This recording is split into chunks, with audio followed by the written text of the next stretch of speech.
Actually, the president has a great deal of authority and latitude on how aggressively the United States government deports people every day, right?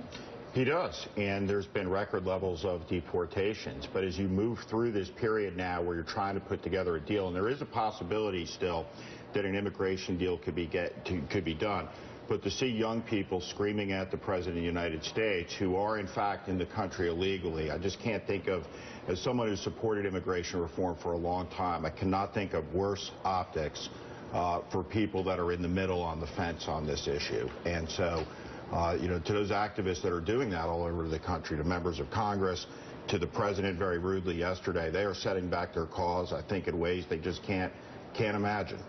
And why is that? They're setting it back because at the end of the day, the people who are yelling in that instance are, in fact, in the country illegally.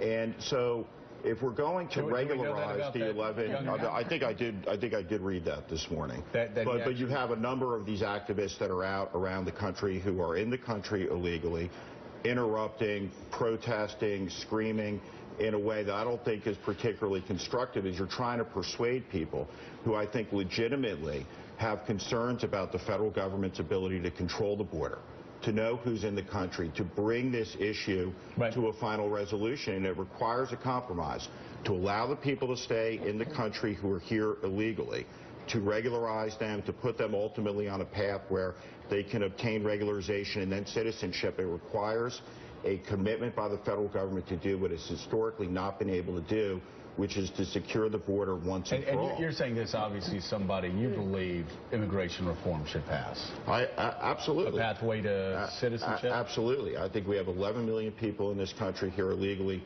We have to deal with the people that are here illegally. What we have now is a de facto amnesty, but people don't have an entitlement to be in the country illegally. Okay. But if they are you're against amnesty? Well, I'm certainly against waving it off and saying it's okay. I mean, I think there has to be a path offered. I think that you have to deal with the fact that people who are in the country illegally, whether they pay a fine, as they move through citizenship, courses, classes, whatever that remedy ultimately looks like, certainly there's going to have to be steps included in it. But the notion that this could be kicked down the line again is just unbearable. I mean, 2 in 3 Americans want immigration reform, and if the Republicans don't embrace it, they're done. Yeah. All right, we've got some